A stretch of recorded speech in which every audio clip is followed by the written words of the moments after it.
나머지 광고들은 주보를 참고해 주시기를 바랍니다. 본문 1절 말씀만 다시 한 번 더 보겠습니다.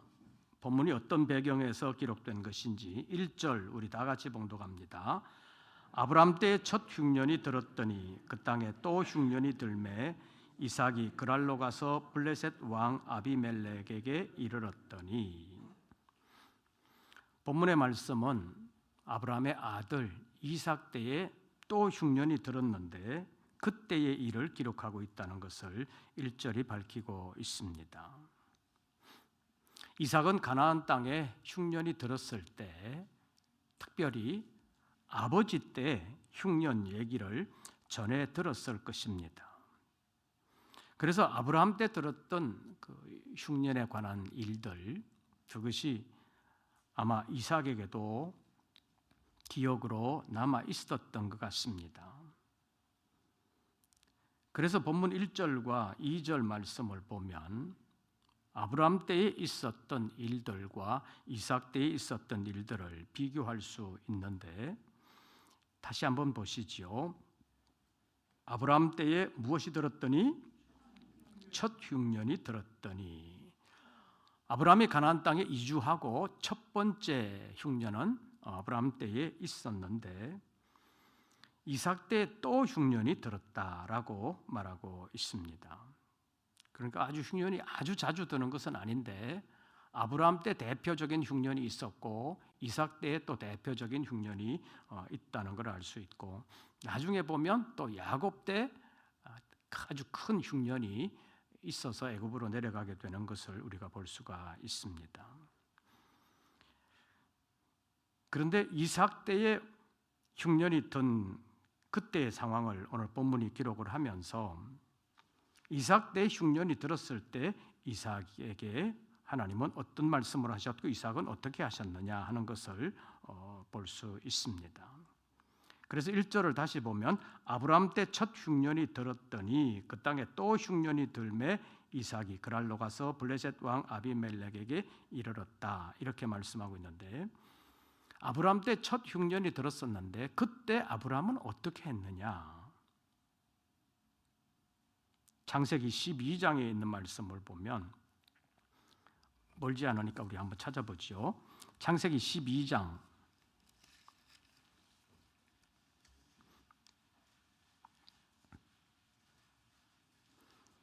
창세기 12장 10절 한 절 말씀만 보겠습니다. 아브라함 때 첫 흉년이 들었다고 그랬는데 그때 아브라함은 어떻게 했는지, 창세기 제12장 10절 우리 다 같이 읽습니다. 그 땅에 기근이 들었으므로 아브라함이 애굽에 거류하려고 그리로 내려갔으니 이는 그 땅에 기근이 심하였음이라. 그 땅에 기근이 심해졌을 때 아브라함은 어떻게 했어요? 어디에서 살려고? 기근 때에 애굽에서 살려고 애굽으로 내려갔다, 이렇게 말하고 있습니다. 그냥 조금 흉년이 아니라 기근이 아주 심하였다고 10절에서 말씀하고 있습니다. 아버지 아브라함 때 흉년 경험이 있었고 그때 애굽에 가서 살아남았었다고도 볼 수 있는데, 그런 경험이 있어서인지는 모르겠지만 이삭 때 흉년이 들자 이삭은 또 어떻게 하게 됐는지 오늘 본문에 있는 말씀을 보면 이삭도 자기가 살던 곳에 있지 아니하고 다른 데로 가게 되지요. 흉년이 들게 되니까 다른 데로 가게 되는데 이삭은 어디로 가게 되는지 한번 보시죠. 다시 본문으로 돌아와서 창세기 26장, 제가 1절을 읽으면 여러분들이 2절을 읽어주시기를 바랍니다. 아브라함 때 첫 흉년이 들었더니 그 땅에 또 흉년이 들매 이삭이 그랄로 가서 블레셋 왕 아비멜렉에게 이르렀더니,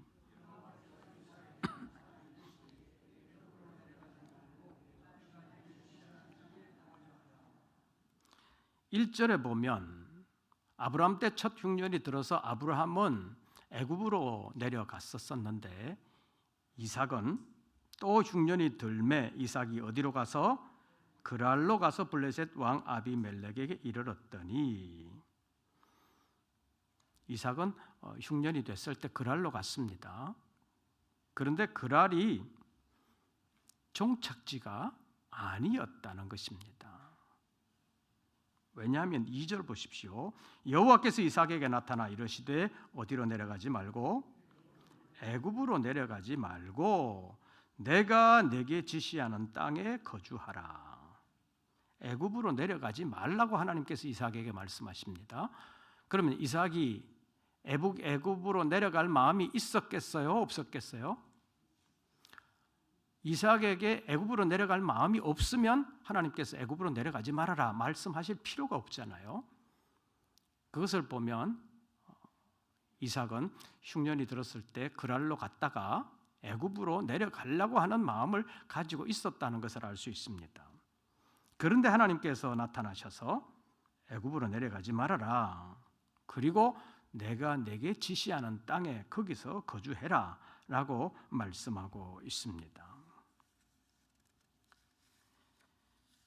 이것을 보면 이삭이 애굽으로 내려가는 것을 하나님은 원치 않으셨다는 것을 알 수 있습니다. 아브라함 때는 흉년이 들었을 때 애굽으로 내려갔지만 이삭은 애굽으로 내려가지 말고 어디에 거주하라? 내가 내게 지시하는 땅에 거주하라. 마치 하나님께서 아브라함에게 갈대아 우르에서 불러내시면서 내가 내게 지시할 땅으로 가라, 내가 내게 보여줄 땅으로 가라 말씀하신 것과 아주 비슷하지요. 그래서 내가 내게 지시하는 땅에 거주하라 이렇게 말씀하셨는데 내가 내게 지시하는 땅이 어디냐? 그 땅이 바로 그랄 땅이라는 것을 알 수가 있습니다. 왜냐하면 애굽으로 내려가지 말고 내가 네게 지시하는 땅에 거주하라고 말씀하시면서 3절에 보면 어디에 거류하면? 이 땅에 거류하면 내가 네게 지시하는 그 땅이 아니라 이 땅에 거주하면 내가 너와 함께 있어 네게 복을 주고 이 모든 땅을 너와 네 자손에게 주겠다라고 말씀하셨는데 6절에 보면 이삭이 어디에 거주하였더니 그랄에 거주하였더니 이런 말씀을 보면 하나님께서는 이삭에게 애굽으로 내려가지 말고 그랄 땅 여기서 거주해라 라고 말씀하셨다는 것을 알 수 있습니다. 그래서 이삭은 그랄을 거쳐서 애굽으로 가려다가 하나님의 음성을 듣고 애굽으로 내려가지 말라는 하나님의 음성을 듣고 애굽으로 내려가는 것을 포기하고 그랄 땅에 거주하게 되었다라는 것을 알 수 있습니다. 그런데 아브라함이 흉년을 피하여 애굽에서 처신한 것과 이삭이 흉년을 피하여 그랄 땅에 와서 처신한 것과를 비교해 보면 아주 비슷한 것을 볼 수가 있습니다.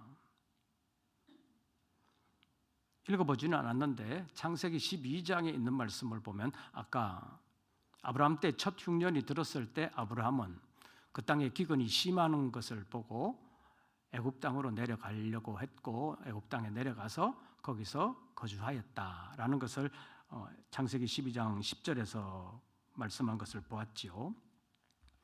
그런데 그 애굽에 내려가서 아브라함이 어떻게 살았느냐? 오늘 본문에 있는 이삭이 어떻게 살았는가 하는 것과 한번 비교해 보십시오. 7절 한번 보십시오.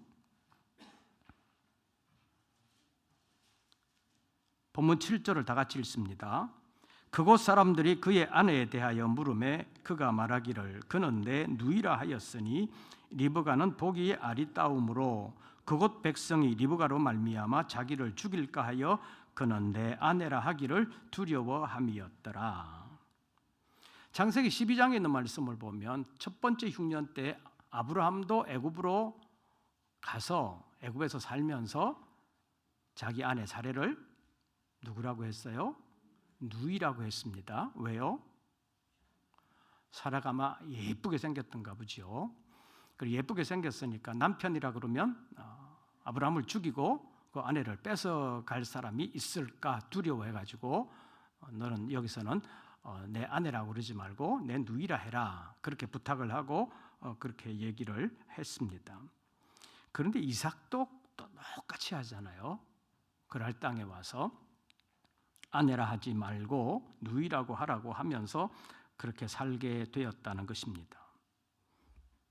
그런데 그것이 탄로나게 됐습니다.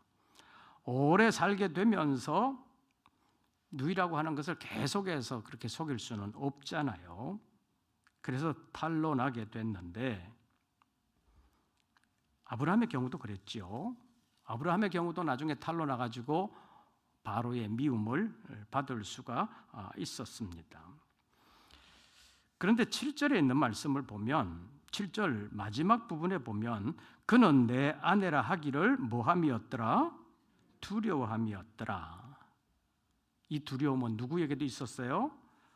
아버지 아브라함에게도 있었습니다. 그러니까 아브라함도 두려움이 있었고 이삭도 두려움이 있었고 아버지도 겁쟁이, 아들도 겁쟁이, 겁쟁이와 부전자전 이렇게 된 것 같습니다. 그래서 아브라함이 애굽에서 처신한 것과 이삭이 그랄에서 처신한 것이 거의 비슷합니다. 어쩌면 부전자전이라고도 할 수도 있겠고 또 다른 측면에서 보면 아들 이삭은 아버지 아브라함이 한 것을 그대로 배워서 했다고도 볼 수 있습니다. 그런데 다른 점이 있다면 애굽으로 가려고 하는 이삭에게는 하나님께서 나타나셔서 너는 애굽으로 내려가지 말아라 라고 말씀하셨는데 아브라함이 애굽으로 내려갈 때는 하나님께서 너는 애굽으로 내려가지 말아라 그런 말씀을 안 하셨다는 것입니다. 그러면 이삭이 애굽으로 내려가는 것은 너는 내려가지 말라 그랬으니까 하나님의 뜻이 아니었고 아브라함이 애굽으로 내려갈 때는 너는 애굽으로 내려가지 말아라 말씀하지 않으셨으니까 아브라함이 내려간 것은 하나님의 뜻이었다고 말할 수 있겠습니까? 반드시 그렇다고 말할 수는 없습니다. 애굽으로 내려간 아브라함이 애굽에서 돌아올 때 부자가 되어서 돌아오기는 했지만 그간의 과정을 보면 하나님의 특별한 보호, 하나님의 특별한 개입이 없었더라면 아브라함이 겁을 먹은 그대로 아마 죽임을 당하고 아브라함의 아내 사례는 바로의 아내가 되었을 수도 있습니다. 그런데 하나님께서 바로의 마음을 완전히 어루만져 주셨지요. 아브라함이 사라를 누이라고 속인 이유가 있었잖아요. 왜요? 본문의 이삭하고 똑같은 이유잖아요.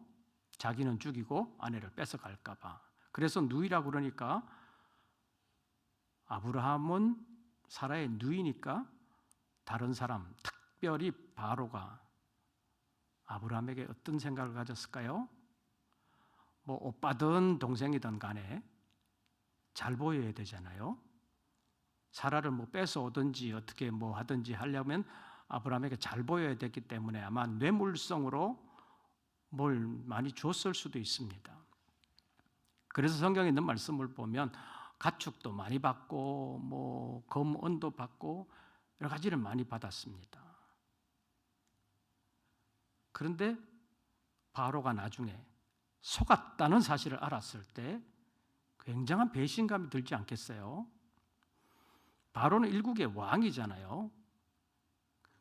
그런데 어디서 굴러먹은 것인지는 모르겠지만 이상한 것이 들어와가지고 나를 속였다 이런 생각이 들면 굉장히 화를 낼 수 있고 그를 당장에 그냥 어떻게 처치할 수도 있었을 텐데 그렇게 안 했잖아요.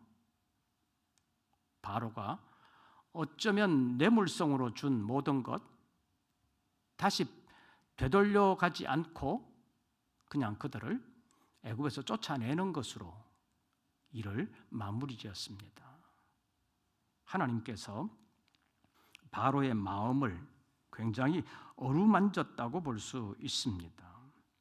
그래서 아브라함이 애굽에서 나올 때 가축도 많이 가지고 나올 수 있었고 금, 은, 재물을 많이 가지고 나올 수 있었습니다. 그래서 부자로 나오기는 했었지만 애굽에서의 길은 결코 원만한 길, 형통한 길은 아니었습니다.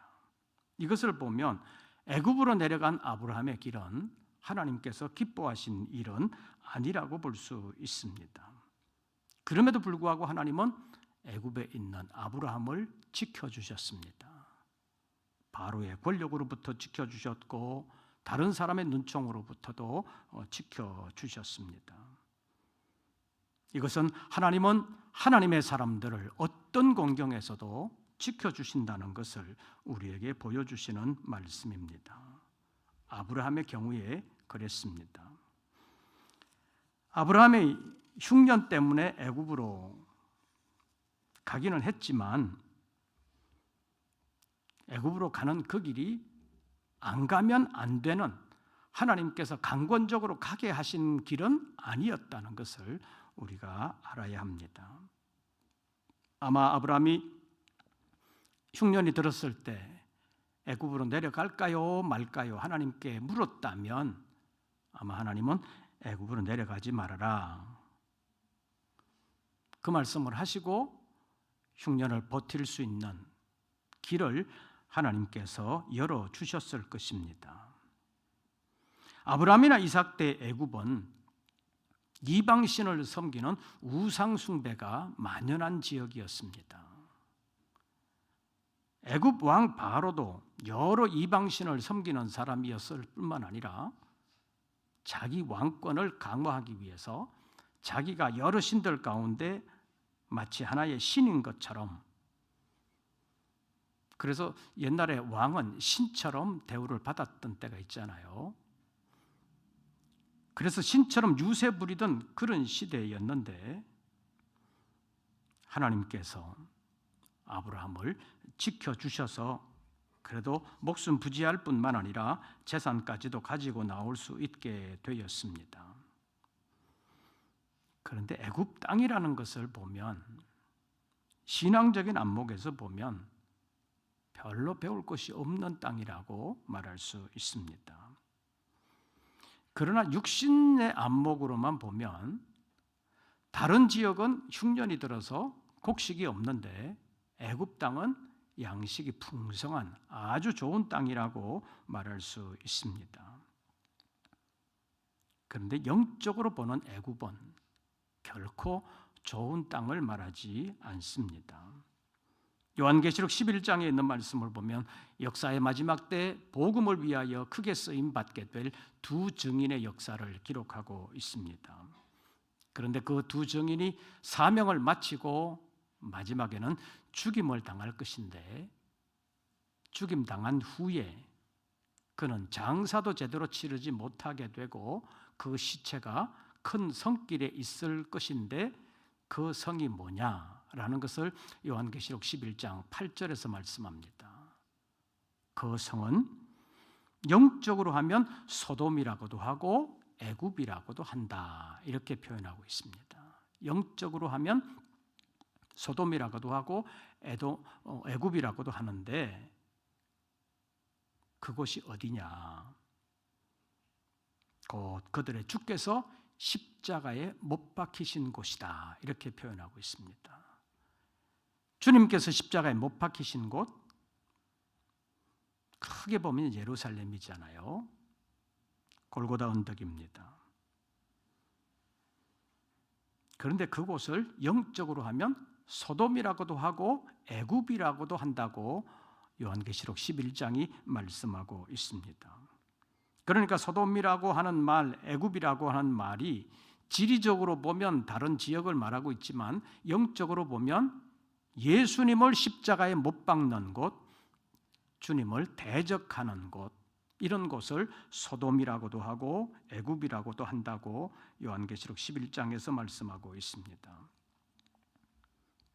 그래서 흉년을 피한다고 육신의 양식이 있는 애굽으로 내려간 아브라함이 어려움을 겪었다는 사실을 알면서도 이삭이 다시 흉년을 피한다고 애굽으로 내려가려고 할 때 하나님께서 애굽으로 내려가지 말아라 라고 말씀하셨습니다. 왜냐하면 하나님은 하나님의 사람이 애굽으로 내려가지 않아도 흉년을 견딜 수 있도록 환경을 만들어 주실 수 있는 능력을 하나님이 가지고 계시는 분이기 때문입니다. 그런데 좀 더 장기적인 역사로 보면 아브라함과 이삭 다음 세대라고 말할 수 있는 야곱과 요셉 시대에 흉년이 또 있죠. 그때 흉년이 또 들게 되는데 그때 양식을 구하기 위해서 야곱과 그 아들들이 애굽으로 내려가는 것을 볼 수가 있습니다. 그래서 창세기 후반부에 있는 말씀을 보면 야곱의 일가가 애굽으로 다 내려가게 되잖아요. 그런데 그 내려가는 과정에서 보면 야곱은 애굽으로 내려가고 싶은 마음이 별로 없었습니다. 이삭에게는 하나님이 나타나셔서 너는 애굽으로 내려가지 말아라 이렇게 말씀하셨는데 야곱에게는 창세기 46장에 있는 말씀을 보면 너는 애굽으로 내려가기를 두려워하지 말아라 라고 말씀합니다. 내가 거기서 너로 큰 민족을 이루게 하리라. 내가 너와 함께 애굽으로 내려가겠고 반드시 너를 인도하여 다시 올라올 것이다 라고 말씀하셨습니다. 그 말씀을 하시면서 하나님께서 나는 하나님이니 내 아버지의 하나님이다 라고 말씀하셨습니다. 야곱에게 나는 하나님인데 내 아버지의 하나님이다. 이 말은 이삭의 하나님이라는 말이지요. 야곱에게 나타나신 하나님은 그의 아버지 이삭의 하나님이라는 사실을 밝히셨습니다. 그런데 창세기 26장에 있는 말씀, 이삭이 흉년을 만났을 때 그랄에 갔다가 애굽으로 내려가려고 했는데 하나님께서 애굽으로 내려가지 말라고 해서 그랄에 살다가 나중에 브엘세바로 다시 올라가게 되는데 그때 하나님께서 나타나셔서 이삭에게 이런 말씀을 하십니다. 나는 내 아버지 아브라함의 하나님이니 두려워하지 말아라. 이렇게 말씀하셨습니다. 내 종 아브라함을 위하여 내가 너와 함께 있어 내게 복을 주어 내 자손이 번성하게 하리라고 말씀하셨습니다. 오늘 본문 3절과 4절에도 이삭에게 나타나신 하나님이 내가 내 자손을 번성하게 하겠다라고 말씀하시고 이 모든 땅을 너와 내 자손에게 주겠다라고 말씀하셨습니다. 그런데 그 말씀은 하나님께서 아브라함에게 맹세하신 것을 이루는 일이라고 말씀하고 있습니다. 이것을 종합해서 보면 하나님이 이삭에게 나타나셔서 너는 애굽으로 내려가지 말아라 라고 말씀하신 것은 아브라함에게 하신 말씀을 이루기 위함이라는 것입니다. 왜냐하면 아브라함에게 이 땅을 너와 내 자손에게 주겠다라고 말씀하셨는데 이삭이 애굽으로 내려가서 돌아오지 않으면 아브라함에게 하신 그 말씀이 이루어지지 않잖아요. 그래서 하나님께서 아브라함에게 하신 말씀을 이루시기 위하여 이삭에게는 애굽으로 내려가지 말아라 라고 말씀하셨습니다. 그런데 또 야곱에게는 애굽으로 내려가기를 두려워하지 말아라, 애굽으로 내려가라 라고 말씀하셨는데 이것은 또 무엇이냐? 이삭에게 하신 말씀을 이루기 위한 것이라고 말씀하고 있습니다. 이것을 보면 하나님께서는 하신 말씀을 이루기 위해서 이삭에게는 애굽으로 내려가지 말아라, 또 야곱에게는 애굽으로 내려가라고 말씀하셨습니다. 그런데 애굽으로 내려가라고 말씀하시면서도 거기서 영원히 살라고 말씀하신 것이 아니라 내가 너와 함께 내려가겠지만 너를 이끌고 다시 올라오게 할 것이다. 다시 올라올 것이다 라고 말씀하셨습니다. 애굽은 잠시 거류할 곳이지 아브라함의 후손들에게 영원히 살게 할 영원한 기업은 아니라는 것을 분명하게 말씀하셨습니다. 흉년이 극심해서 육을 살리는 육의 양식이 풍성한 곳인 애굽으로 내려가긴 하지만 그 땅은 아브라함의 후손들을 위한 영원한 기업은 아니라는 것을 확실하게 말씀하셨습니다. 왜냐하면 아까도 말씀드린 것처럼 애굽이라는 말 자체가 죄악 세상을 의미하고 하나님을 대적하는 곳을 의미하기 때문입니다. 그래서 흉년이 되면 육의 양식이 절실하게 필요한 때잖아요. 그럼에도 불구하고 우리는 육의 양식을 따라 사는 것이 아니라 영의 양식을 위하여 살아야 된다는 것을 영적으로 우리에게 주시는 말씀이라고 볼 수 있습니다. 그래서 요한복음 제6장에 있는 말씀을 보면 흔히 말하는 오병이어의 기적을 통해서 많은 사람들에게 보리떡과 물고기 2마리로 배부르게 먹이시잖아요. 육의 양식을 충분히 주시면서도 주님께서 하신 말씀은 썩을 양식을 위하여 일하지 말고 영생하도록 있는 양식을 위하여 하라라고 말씀하셨습니다. 그러면서 이 양식은 내가 너희에게 줄 것이다. 인자가 너희에게 주리니 인자는 아버지 하나님의 인치신 자니라라고 말씀하셨습니다. 이 말씀은 잠깐 배부를 떡과 물고기, 세상 양식을 위하여 일하지 말고 하나님께서 주시는 양식을 위하여 일하라는 말씀입니다. 오늘 본문에서 흉년이 들었다는 것은 육의 양식이 절실하게 필요한 때임에도 불구하고 애굽으로 내려가지 말라고 말씀하시는 것은 육의 양식이 풍성한 애굽으로 내려가지 말고 하나님을 의지해라. 그 말씀을 하시는 것입니다.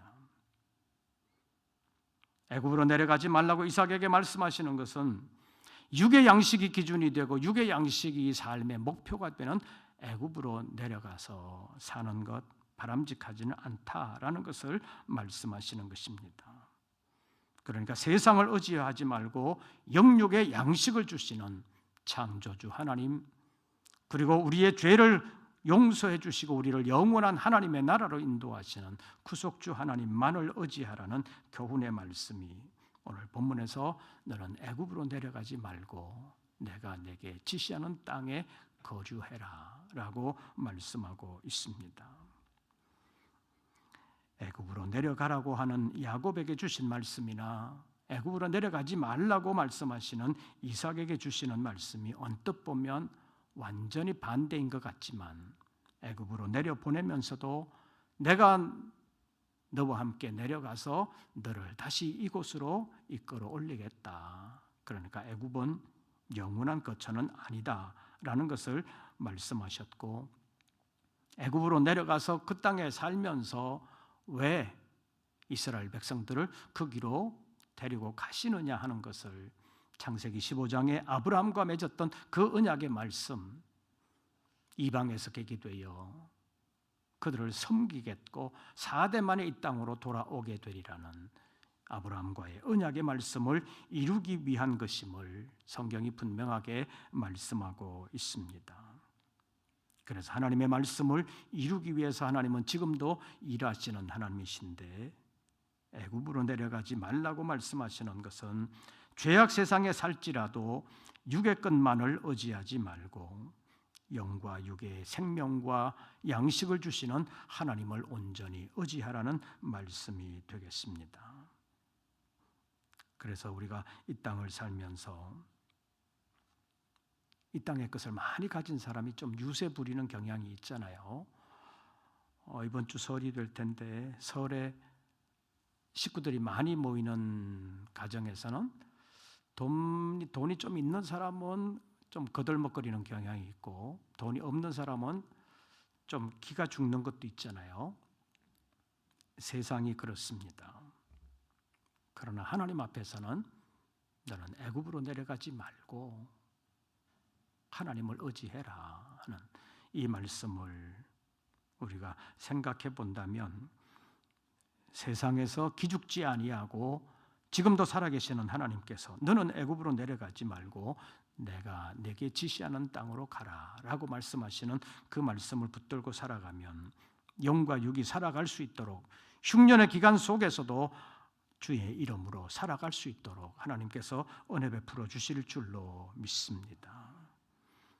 그 하나님을 인하여 늘 믿음으로 승리하는 우리 모든 권속들 되시기를 주의 이름으로 축원합니다.